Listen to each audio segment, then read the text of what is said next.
ওম শান্তি। আজকের মুরলির তারিখ 21-10-2020। প্রাতঃমুরলি বাপদাদা মধুবন। মিষ্টি মধুর সন্তানেরা রোজ রাতে সারাদিনের নিজের কর্মের হিসাব বের করো। ডায়েরি লিখলে মনে ভয় থাকবে যে কোনো লোকসান না হয়ে যায়। প্রশ্ন: কল্প পূর্বের ভাগ্যশালী বাচ্চাদের বাবার কোন কথাটা দ্রুতই টাচ হবে? উত্তর: বাবা প্রতিদিন বাচ্চাদেরকে স্মরণ করার যে যুক্তি বলে দেয় সেটা ভাগ্যশালী বাচ্চাদেরই টাচ হতে থাকবে। সেটা তারা অতি শীঘ্রই বাস্তবে করে দেখাবে। বাবা বলছে, বাচ্চারা কিছু সময় একান্তে বাগানে বা নিরিবিলিতে গিয়ে বসো, বাবার সাথে মিষ্টি মিষ্টি কথা বলো, নিজের চার্ট রাখো, তো উন্নতি হতে থাকবে। ওম শান্তি। মিলিটারিদেরকে প্রথমে সাবধান করে দেওয়া হয়, অ্যাটেনশন প্লিজ। বাবাও বাচ্চাদেরকে বলে যে নিজেকে আত্মা নিশ্চয় করে বাবাকে স্মরণ করো। বাচ্চাদেরকে বোঝানো হয়েছে যে এই জ্ঞান বাবা এই সময়েই দিতে পারে। বাবাই তো পড়াচ্ছে, ভগবানু বাচ, তাই না? মূল কথা হয়ে যায় যে ভগবানকে কে পড়াচ্ছে। এই কথাটাই প্রথমে বুঝতে এবং নিশ্চয় করতে হয়।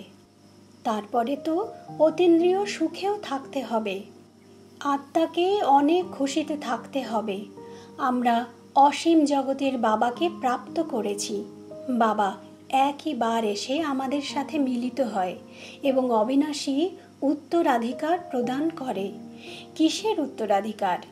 বিশ্বের রাজত্বের উত্তরাধিকার প্রদান করে, 5000 বছর পূর্বের মতো। এটা তো পাক্কা নিশ্চয় আছে যে বাবা এসে গেছে, পুনরায় সহজ রাজযোগ শেখাতেও হয়। বাচ্চাদেরকে কিছু জিনিস যেমন শেখাতে হয় না, আপনা থেকেই মুখ থেকে বের হয় মাম্মা, বাবা। কেননা এই শব্দটা তো শুনে আসছে, তাই না? ইনি হলেন আত্মিক বাবা। আত্মার মধ্যে আন্তরিক গুপ্ত নেশা থাকে, আত্মাকেই পড়তে হয়। পরম পিতা পরমাত্মা তো হলোই নলেজফুল, তিনি কারো থেকে পড়েননি, ওনার মধ্যে তো জ্ঞান আছেই। এবার কথা হলো, কিসের জ্ঞান আছে? এটাও তোমাদের আত্মা এখন বুঝতে পারে। বাবার মধ্যে সমগ্র সৃষ্টির আদি মধ্য অন্তের জ্ঞান আছে। কিভাবে এক ধর্মের স্থাপনা আর অন্য ধর্মের বিনাশ হয় এইসব জানে। এই জন্য তাকে জানি জাননহার বলে দেয়, মানে সর্বজ্ঞ। জানি জাননহারের অর্থ লোকে একদমই জানে না। বাচ্চারা এখন তোমাদেরকে বাবা বোঝাচ্ছে যে এই স্লোগানও অবশ্যই দাও যে মানুষ হয়ে যদি রচয়িতা আর রচনার আদি মধ্য অন্তের সময়কালকে এবং এই সময়কালের পুনরাবৃত্তিকে না জানে তো তাকে কি বলা যাবে? এই পুনরাবৃত্তি শব্দটাও অত্যন্ত জরুরি। কারেকশন তো হতেই থাকবে, তাই না?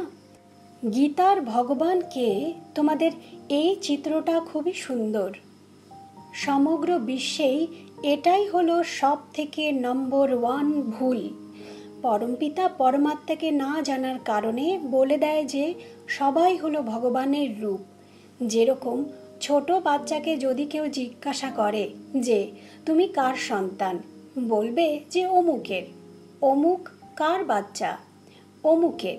তারপরে বলে দেয় ও আমার বাচ্চা। সেই রকম এরাও ভগবানকে জানে না, তাই বলে দেয় যে আমি হলাম ভগবান। এত পুজো আদি করতে থাকে কিন্তু বুঝতে কিছুই পারে না। একথাও বলা হয় যে ব্রহ্মার রাত, তো অবশ্যই ব্রাহ্মণ ব্রাহ্মণীদেরও রাত হবে। এইসব হলো ধারণ করার কথা। এই ধারণা তাদেরই হবে যে যোগযুক্ত হয়ে থাকে। স্মরণকেই শক্তি বলা হয়। জ্ঞান তো হলো সোর্স অফ ইনকাম, মানে উপার্জনের রাস্তা। স্মরণের দ্বারাই শক্তি প্রাপ্ত হয়। যার দ্বারা বিকর্ম বিনাশ হয়ে থাকে। তোমাদেরকে বুদ্ধির যোগ এখন এক বাবার সাথেই রাখতে হবে। এই জ্ঞান এখনই প্রদান করে, কল্পের মধ্যে পুনরায় আর কখনো প্রাপ্ত হয় না। এক বাবা ছাড়া কেউ দিতেই পারবে না। বাকি সবই হলো ভক্তি মার্গের শাস্ত্র, কর্মকাণ্ডের ক্রিয়াকলাপ। তাকে জ্ঞান বলা যাবে না। আধ্যাত্মিক জ্ঞান এক বাবার কাছেই আছে, আর তিনি তা ব্রাহ্মণদেরই প্রদান করেন। আর কারোর কাছে আধ্যাত্মিক জ্ঞান হয় না। সমগ্র দুনিয়াতে অনেক ধর্ম, মঠ, পন্থ আছে, অনেক মত আছে। বাচ্চাদেরকে বোঝাতে অনেক পরিশ্রম করতে হয়, অনেক তুফান আসে, গাওয়াও হয়ে থাকে, আমার নৌকো ওপারে নিয়ে চলো প্রভু। প্রত্যেকের নৌকো তো ওপারে যেতে পারে না, কিছু ডুবেও যায়, কিছু দাঁড়িয়ে যায়। তখন 2-3 বছর হয়ে যায়, কোনো খবরই থাকে না। কেউ তো আবার টুকরো টুকরোও হয়ে যায়, কেউ তো সেখানেই দাঁড়িয়ে থাকে। এতেই অনেক পরিশ্রম রয়েছে। রুহানি মানে আত্মিক যোগ আশ্রম অন্য কোথাও হতে পারে না। বাবাই এসে আত্মাদেরকে আত্মিক যোগ শেখাচ্ছে। বাবা বলে, এটাই হলো খুব সহজ যোগ, এর থেকে সহজ আর কিছু হয় না। আত্মাই শরীরে এসে নিজের পাঠ অভিনয় করে। 84 জন্ম হলো ম্যাক্সিমাম, মানে সব থেকে বেশি, তারপর কমতে থাকে। এইসব কথাও বাচ্চারা তোমাদের বুদ্ধিতে এখন আছে। বুদ্ধিতে ধারণাও খুব মুশকিল করেই হয়ে থাকে। প্রথম কথা বাবা বোঝাচ্ছে যে যেখানেই যাও তো সর্বপ্রথমে বাবার পরিচয় দাও। বাবার পরিচয় কিভাবে দেবে এর জন্য যুক্তি রচনা করো। এটা যখন নিশ্চয় হয়ে যাবে তখন বুঝতে পারবে যে বাবা তো সত্যিই আছে। অবশ্যই বাবা সত্যি কথাই বলবে, এর মধ্যে সংশয় নিয়ে এসো না। স্মরণের মধ্যেই পরিশ্রম করতে হয়। এখানে মায়া বিপরীত পরিস্থিতি নিয়ে আসে, বারে বারে স্মরণ ভুলিয়ে দেয়। এই জন্য বাবা বলে চার্ট লেখো, তাহলে বাবাও দেখবে যে কে কতক্ষণ স্মরণ করে। বাবা তো জানে বাচ্চারা 1/4 স্মরণের চার্ট রাখে না। কেউ তো আবার বলে দেয় যে আমি তো সারাদিনই স্মরণে থাকি। বাবা বলে এটা তো বড়ই মুশকিল। সারাদিন রাত তো সংসারের বন্ধনে আবদ্ধ মায়েরা যারা মার খেতে থাকে তারা বোধহয় স্মরণে থাকে। শিব বাবা, কবে এই সম্বন্ধের থেকে আমি মুক্তি পাব? আত্মাই ডাকতে থাকে, বাবা আমরা এই বন্ধন থেকে এখন কিভাবে মুক্ত হব? যদি কেউ অনেকক্ষণ স্মরণ করে থাকে তাহলে বাবাকে চার্ট লিখে দেখাও। নির্দেশ প্রাপ্ত হয় যে রোজ রাতে নিজের দৈনন্দিন চার্ট বের করো, ডায়েরি রাখো। ডায়েরি রাখলে ভয় থাকবে, আমার দ্বারা কোনো ভুল যেন না হয়ে যায়। বাবা দেখে তখন কি বলবে, এত অতি প্রিয় মিষ্টি বাবাকে এইটুকু সময় স্মরণ করি? লৌকিক বাবাকে, স্ত্রীকে তোমরা স্মরণ করতে থাকো, আমাকে তোমরা একটুও স্মরণ করতে পারো না? চার্ট লেখো তো নিজেই লজ্জা পাবে। এই অবস্থাতে আমি কোন পদ প্রাপ্ত করতে পারবো? এই জন্য বাবা চার্টের উপরে বিশেষ জোর দিচ্ছে। বাবাকে আর 84 চক্রকে স্মরণ করতে হবে, তাহলে চক্রবর্তী রাজা হয়ে যাবে। তোমরা নিজের সমান অন্যদেরকেও বানালে তবেই প্রজার উপরে রাজ্য করতে পারবে। এটা হলোই রাজযোগ, নর থেকে নারায়ণ হওয়ার। তোমাদের এম অবজেক্ট মানে লক্ষ্য বস্তুও হলো এটা। বাবা বলে যেরকম আত্মাকে দেখা যায় না, বোঝা যায় এর মধ্যে আত্মা আছে, এটাও বোঝা যায়। এইরকম এই লক্ষ্মী নারায়ণের অবশ্যই রাজধানী ছিল। এনারাই সব থেকে বেশি পরিশ্রম করেছিল, তবেই তো এই স্কলারশিপ পেয়েছে। এনাদের অবশ্যই অনেক প্রজা হবে, উঁচুর থেকেও উঁচু পদ পেয়েছেন। অবশ্যই অনেক যোগ লাগিয়েছিলেন, তবেই তো পাস উইথ অনার হয়েছেন। তোমাদের এখন কারণ বের করতে হবে যে আমার যোগ কেন লাগছে না। কাজকর্ম, ব্যবসা ইত্যাদি ঝঞ্ঝাটে বুদ্ধি চলে যায়। তার থেকে সময় বের করে এই দিকে বেশি ধ্যান দিতে হবে। কিছু সময় বের করে বাগানে গিয়ে একান্তে বসো। মহিলারা তো যেতে পারবে না, তাদের তো ঘর সামলাতে হয়। পুরুষদের ক্ষেত্রে তো সহজ। কল্প পূর্বে যারাই ভাগ্যশালী হয়েছিল তাদেরই এইসব কথাগুলো স্পর্শ করবে। পড়া তো হলো খুবই সহজ, খুবই ভালো। বাকি প্রত্যেকের বুদ্ধি নিজের নিজের হয়ে থাকে। যে করেই হোক বাবার থেকে এই অবিনাশী উত্তরাধিকার নিতে হবে। বাবা সব রকমের নির্দেশ দিচ্ছে, কিন্তু বাচ্চাদেরকেই তো করতে হবে। বাবা নির্দেশ দিচ্ছে সকলেরই জন্য। একজন ব্যক্তিগতভাবে এসে যদি জিজ্ঞাসা করে তো রায় দিতে পারবে। তীর্থযাত্রায় যখন বড় বড় পাহাড়ের উপরে যায় তখন পান্ডারা সাবধান করতে থাকে, কত সমস্যা করে যায়। বাচ্চারা, তোমাদের তো বাবা কত সহজ যুক্তি বলে দেয়। বাবাকে স্মরণ করতে হবে, ব্যাস। শরীরের ভাবকে সমাপ্ত করতে হবে। আমি শরীর নই, আমি হলাম আত্মা। এমনটা মনে করে বাবাকে স্মরণ করতে হবে। বাবা এসে জ্ঞান শুনিয়ে চলে যায়। আত্মার মতো তেজময় রকেট আর কিছু হয় না।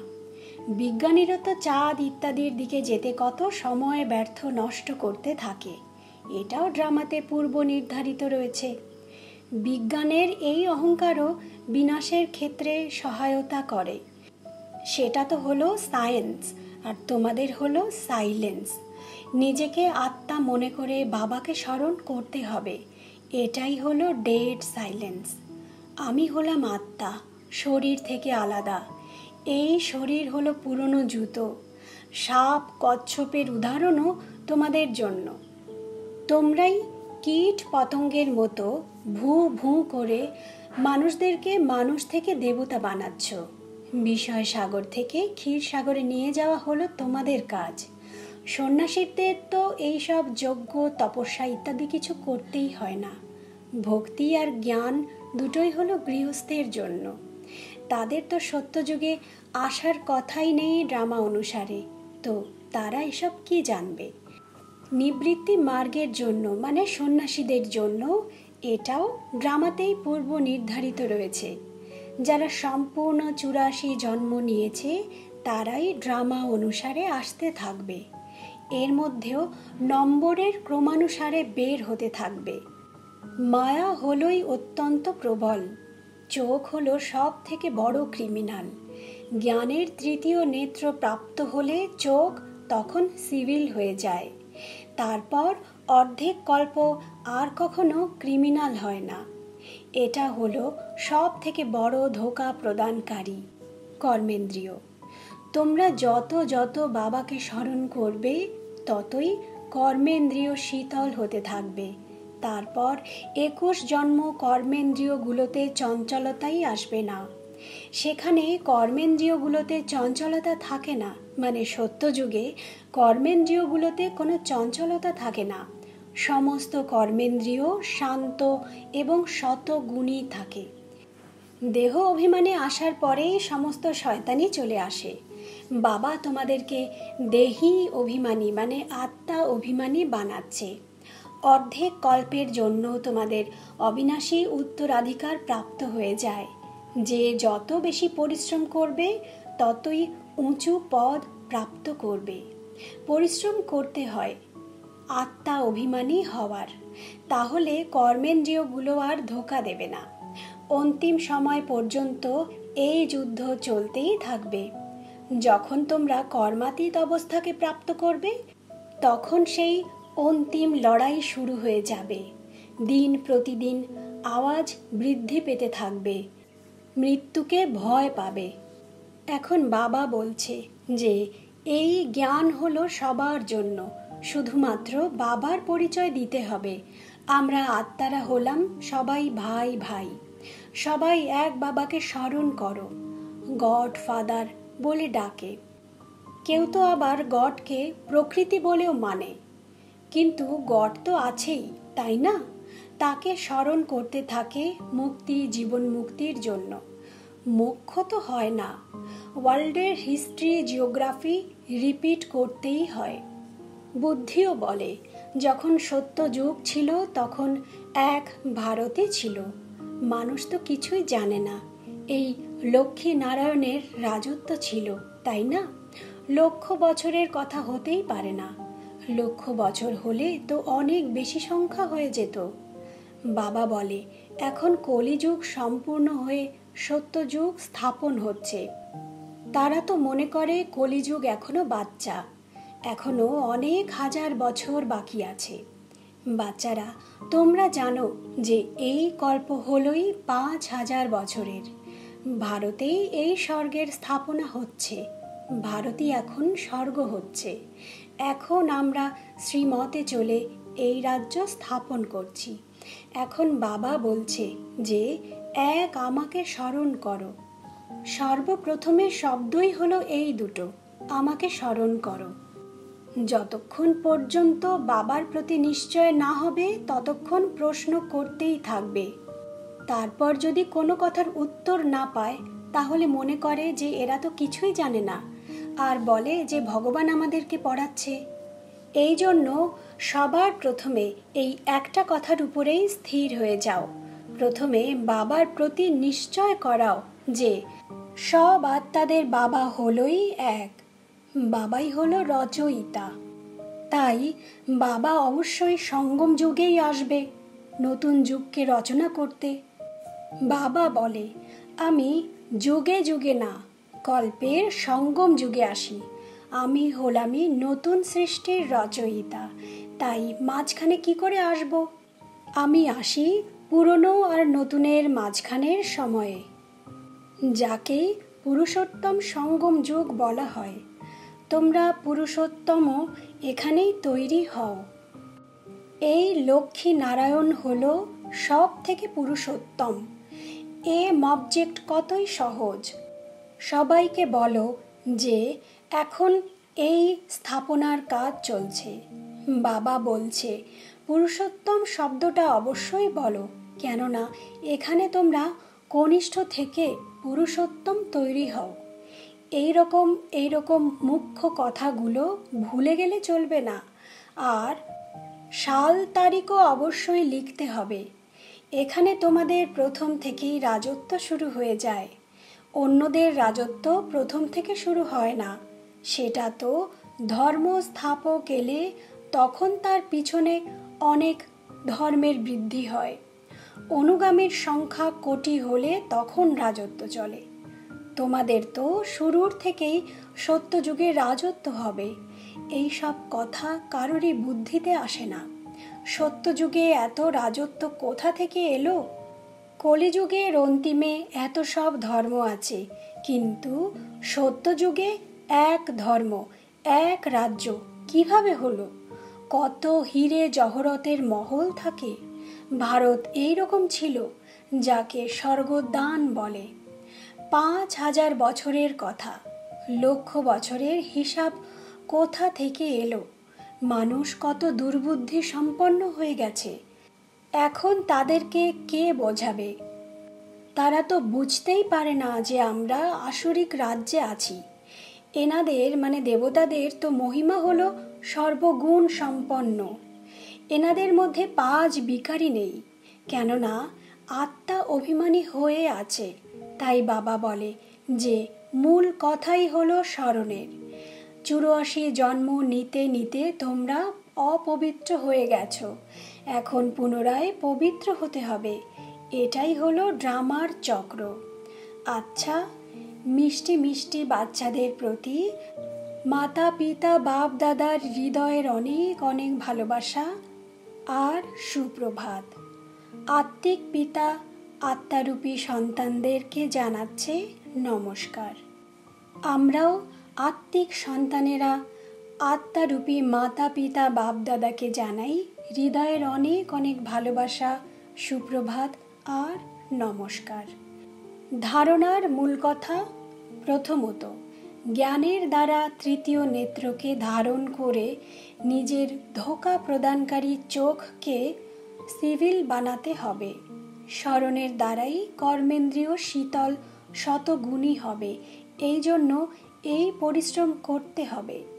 দ্বিতীয়ত, কাজকর্ম, ব্যবসা ইত্যাদি থেকে সময় বের করে একান্তে গিয়ে স্মরণে বসতে হবে।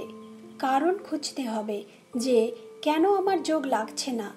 অবশ্যই নিজের চার্ট রাখতে হবে। বরদান: নির্ণয় শক্তি আর কন্ট্রোলিং পাওয়ার দ্বারা সদা সফলতার মূর্তি হও। ব্যাখ্যা: যে কোনো লৌকিক বা অলৌকিক কাজে সফলতা প্রাপ্ত করার জন্য বিশেষ কন্ট্রোলিং পাওয়ার এবং জাজমেন্ট পাওয়ারের আবশ্যকতা রয়েছে। কেননা যখন কোনো আত্মা তোমাদের সম্পর্কে আসে তখন প্রথমেই জাজ করতে হবে যে এই আত্মার কোন জিনিসের প্রয়োজন। নাড়ি দেখে যাচাই করে তার চাহিদা অনুযায়ী তাকে তৃপ্ত করা এবং নিজের কন্ট্রোলিং পাওয়ারের দ্বারা অন্যের উপরে নিজের অনড় স্থিতির প্রভাব বিস্তার করা, এই দুটো শক্তির সেবার ক্ষেত্রে সফলতা মূর্তি বানিয়ে দেয়। স্লোগান: সর্বশক্তিমান বাবাকে সাথী বানিয়ে নাও, তাহলে মায়া পেপার টাইগার হয়ে যাবে। ওম শান্তি, ওম শান্তি, ওম শান্তি।